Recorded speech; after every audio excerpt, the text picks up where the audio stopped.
Welcome, teardrops, who also look like me, to Geek Salad's retro movie reviews from the Geek Salad podcast. I'm Andy.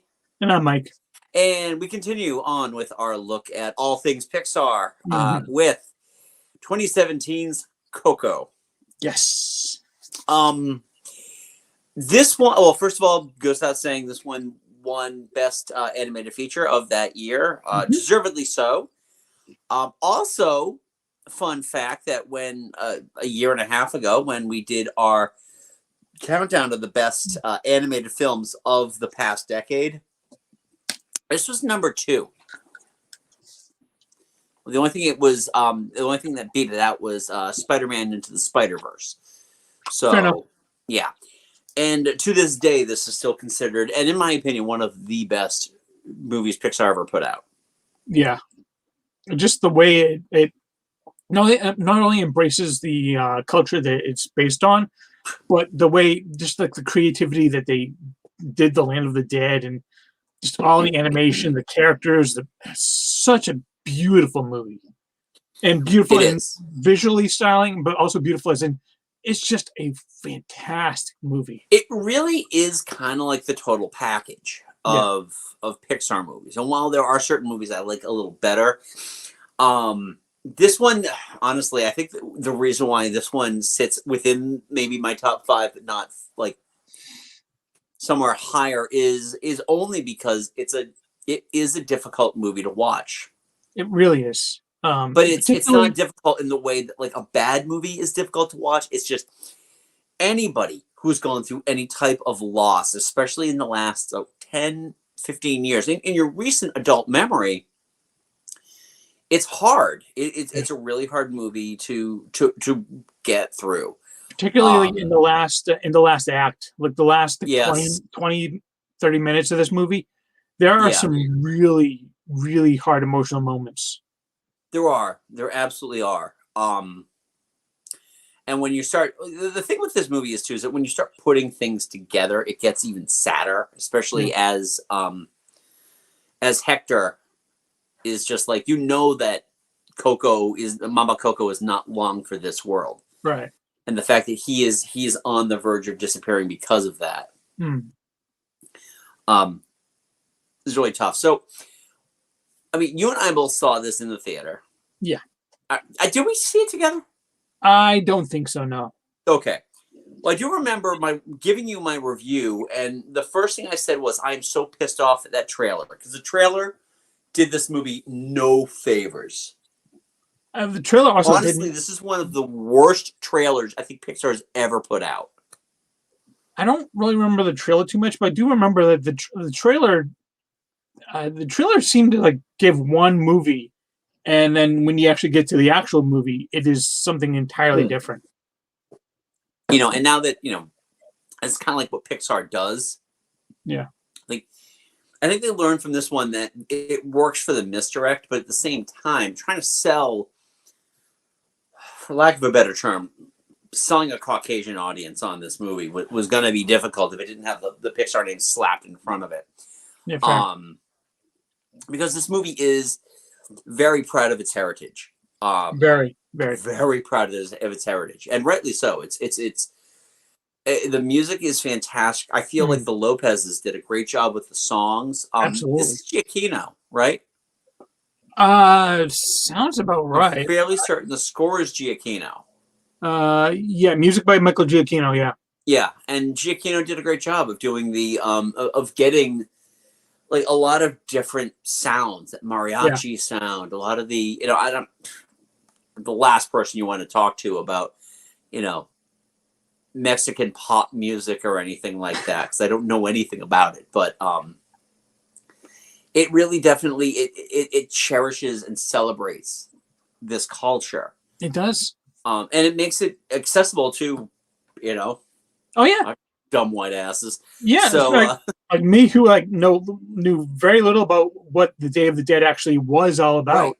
Right. I had no idea what that was either. At the end of this movie, very, very well, very clearly, and they don't make it convoluted or anything. It's fairly straightforward and it's very accessible. Right. I agree with that. And that helps. So watching it this time, I decided that I was going to look more closely at the actual art direction, the animation, that kind of thing, because I know how strong this story is. Yeah. First of all, this is something I never noticed before because, I mean, for the most part, when I'm watching, even on rewatches, I'm about 8-10 feet away from the TV. I was watching this in my office while I was working. So, it's like right up here. It's Yeah. less than 3 feet away from me. And I really noticed a lot of the texture in the bone of all the characters in the afterworld, not the living people, but the bone, like just the texture in the bone was really cool. I never noticed that like all of the designs, those are etched in. Yeah. So they're actually a lower, like kind of like a lower level on the chin and on the brows. I didn't notice that one this time. Yeah. Yeah. And just the Land of the Dead is just, even on the big screen, it was astounding. Yeah, to see. absolutely. Just all the multi layers and all the different colors. It's just it's a feast. It is a feast for the eyes, and it's such a vibrant land. Yeah, that would make a great Thomas Kincaid like poster or puzzle because you could hide so many different characters in there. You could, but just with like the Thomas Kincaid stuff, like we just Autumn did all of it. Just finished this Thomas Kincaid Tangled poster. And it really it's gorgeous, and I'm just thinking now, because there's some oil paint concept art of the Land of the Dead that just looks gorgeous. It's just the oranges and the browns, the marigolds. Really, it is just beautiful. The whole thing is just it's a beauty to watch. Yeah, I also adored like all the different styles of the I forget their actual names. The spirit animals. Yeah. Oh god. Spirit guys. Like all the different versions. Like there was like monkeys and there and like the villain. Oh, De La Cruz. De La Cruz. Yeah, he had like 3 little chihuahuas. Yeah. And like when the fireworks go out, they were all going. Yeah. Character-wise, this is a really interesting movie too because, you get your surprise villain in De La Cruz. You get a lot of really good family moments, and I know. Talking to our partner Joe about this. Joe is from Puerto Rico, and with him watching it, he was totally talking about how his abuela would throw a shoe. Just the shoe is the weapon. Even Mama Imelda, uses the shoe like when she's pounding on the computer. When I love the part like in the beginning when abuela she threw the first shoe at the. It's like, no, go finish my shoe. Yeah. But there was this great part where towards the end, when Miguel is back, and she is fully aware that Mama Coco isn't going to be there much longer. Yeah.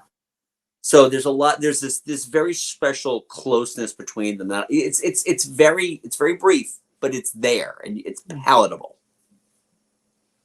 Yeah. I will say on my first watching, the Hector, the real identity of Hector, I saw that one coming. Okay. But the De La Cruz turn, I did not see coming. Yeah. There were elements of this movie that were a little predictable, but there are also elements that were not. And even those elements that were predictable, I saw them coming, but that didn't lessen their impact. And it didn't lessen my enjoyment of the movie at all. Yeah. I agree. I'm saying I was, because I was so sucked into it, I didn't really see the whole thing with Hector. The stuff with, especially like the turn, the way that they kind of reveal everything. I was like, wow, that's really okay. Yeah. Little tip: if you kill your partner and then take all his money and become super famous, don't make a movie about how you killed your partner. And It took just all his stuff to, took all his songs. And yeah. it's just kind of tacky. Yeah. Yeah. Well, and that's the thing too, is that, De La Cruz is supposed to, he's kind of this cheeseball who, was going to do it all. And again, because of my excessive ignorance towards Mexican pop culture, like, I'm sure that the movies were very similar to that. But that's no different really than like the movies Elvis was making when he Yeah, was, yeah. when he had no business making movies. Uh, Oh, come on. Blue Hawaii is a marvelous well, masterpiece. Blue Hawaii and Viva Las Vegas are considered his two best movies, and everything else is garbage. So. What about Jailhouse Blues? Jailhouse Rock. Yeah. It's Jailhouse Rock is just like, let's get Elvis on screen and see what happens. I mean, we know the guy was photogenic, but Yeah. yeah, I enjoyed this a lot. I love the Frida Kahlo call outs, which are many, Frida and they Kahlo is don't so outwear fantastic. their welcome, because, you know, if you're familiar with Frida Kahlo's work, she's in every one of her paintings. And the fact that everything was her, every little thing, every little detail The was the dishes, detail, but the her. dishes come out of the papaya, and they're on me. And then they go to sip the drink for their mother. The mother is a cactus, who is also me. And we were talking about this, and I was really kind of like shocked that they didn't get Salma Hayek for that, because Salma Hayek played Frida in the movie Frida. Yeah. But yeah, I looked it up, and apparently the woman that did get to voice Frida played Frida Kahlo in an episode of Agents of Shield. Okay. So makes sense, staying in the family, Yeah. Yeah. and probably a lot cheaper than some Hayek. Oh, absolutely, absolutely. I mean, but I think they did a good job, and this is something that we see, still with what they've decided to do now with these movies, where if they're going to go look at a non-American culture, they are sticking closer to the roots of of that culture for their voices. These are all Hispanic actors.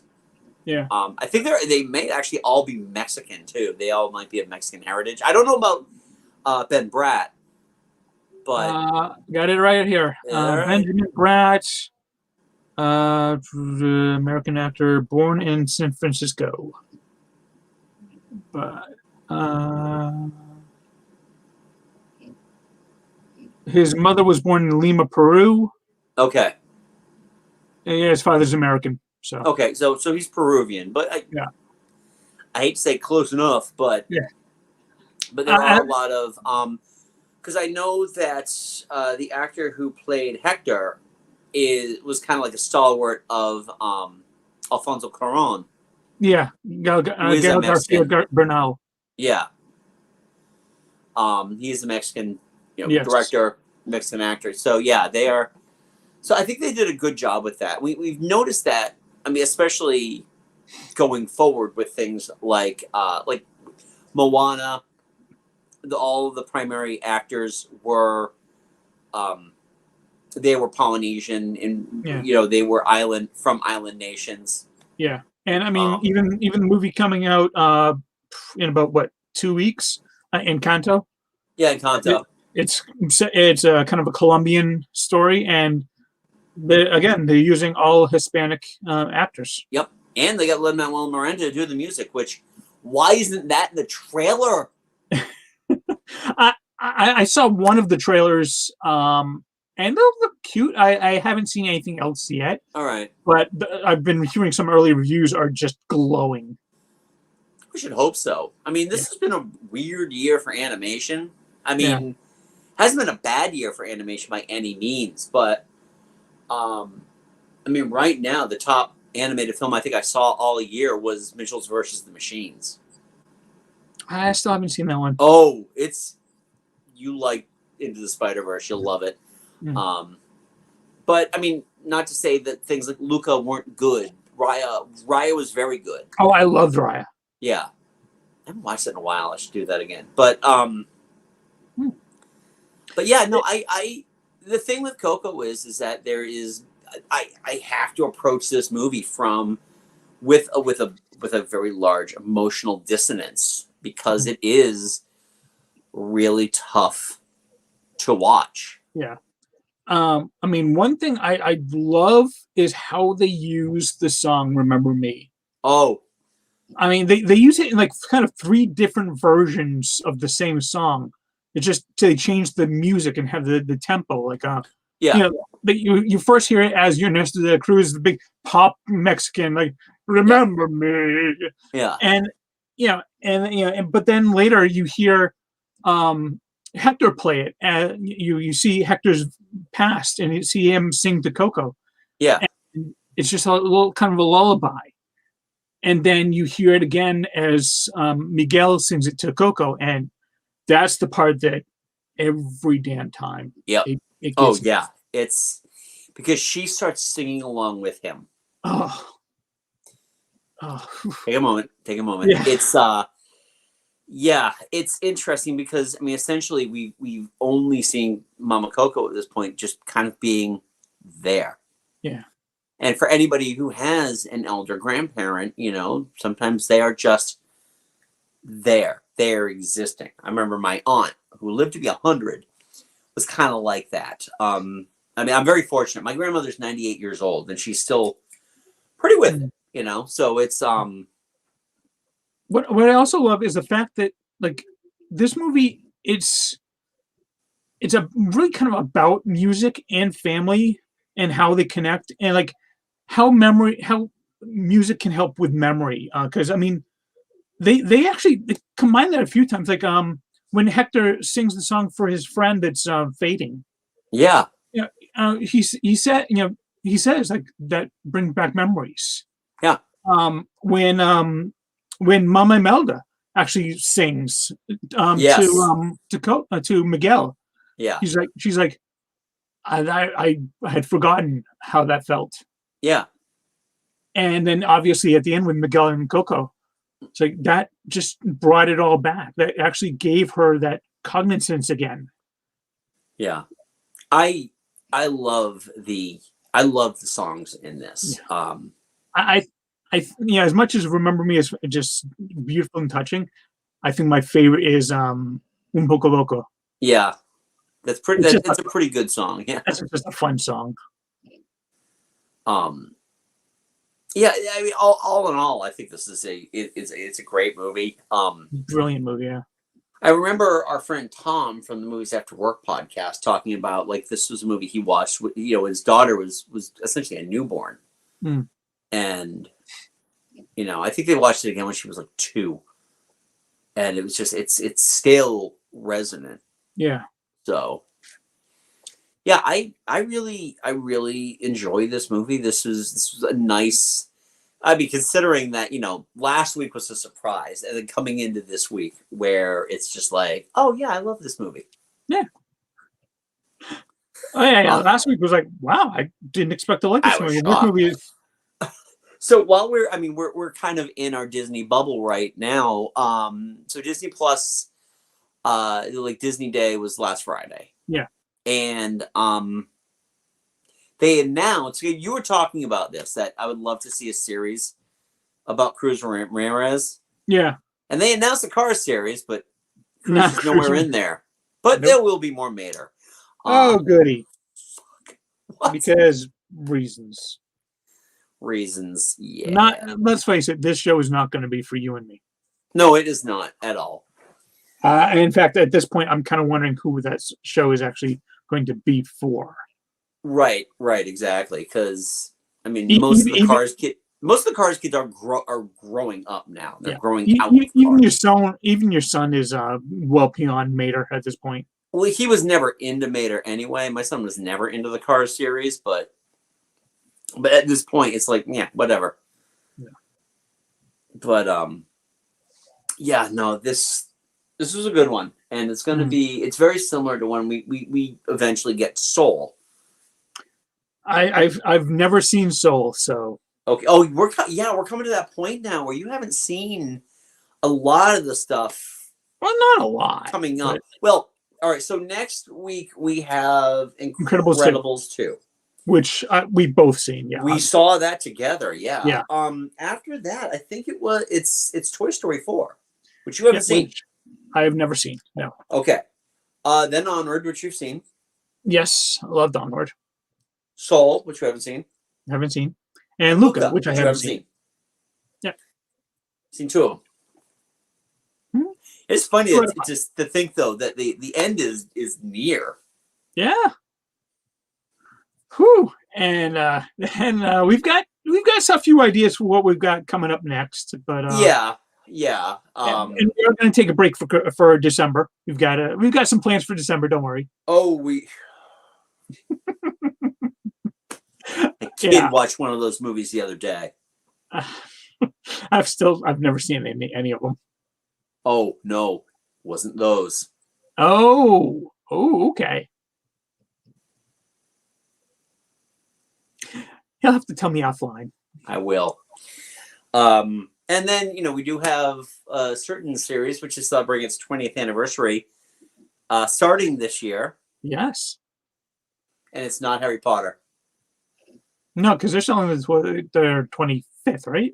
No. The movie actually today, November 17th, is the 20th anniversary of the release of Harry Potter and the Sorcerer's Stone, or Philosopher's Stone, if you live in a civilized world. Because how dare we we ignorant Americans don't understand what a Philosopher's Stone is. Yeah, and I don't quite understand what makes a sorcerer different from a wizard. Hat. Sure. One of them has a mouse apprentice, maybe? No. A sorcerer wears a hat. No. A wizard I wears know a that. hat. Yeah, but he also has a mouse who is an apprentice. Yeah. His name is Yensid. Yeah. So we kind of got off the rails a little bit. We have gone off the rails here. Yeah. It's just, again, it's just one of these movies that I feel like with Coco, it's the kind of thing that we can't say anything that hasn't already been said. I mean, hell, M did an entire episode. Yeah. On Coco. Very good episode too. But Indeed. This is top tier Pixar. When I think of Pixar, this is the kind of movie that I think Pixar does really well of putting us into another world that we can never be able to see. Yeah. Well, not that we know of, anyway. Now we know of, exactly, but also we're not Mexican, so we're not going to go there. Yeah. Well, I don't have an Alfredo. Neither do I. Or Frenda.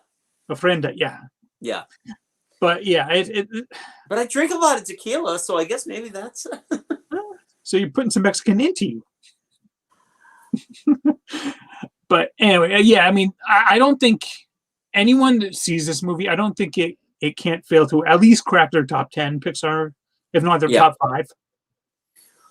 I feel, and that's people who are seriously watching this movie. I've had conversations with certain coworkers who will remain nameless that didn't see the point in watching this movie because I'm not Mexican. Why should I watch it? I'm not Mexican either, and I really loved it. So the whole point is to kind of find out more about the culture. Expand, exactly. So seems pretty sensible to me, but whatever. What do you know? So anyway. So that was Coco. Yes. What are your thoughts on it? I'd love to know where this ranks in your top Pixar movies. Leave a polite comment below. Don't forget to give this video a like. There is a share button here too. Feel free to share this with your friends and family. I don't use that much language, but maybe the older kids can watch it. But yeah, we'd love to know that. Also don't forget, if this is you're new to the channel, thank you. Subscribe because we love all those new subscribers. And also, Mike and I host a little podcast called Geek Salad. You can check us out wherever you get your podcast from. I'm in the middle of editing our latest episode where we talk about the TV shows that we just had a really hard time divorcing. even though we should have. We should have a long time ago. So yeah, that should be out hopefully by next week. Yeah.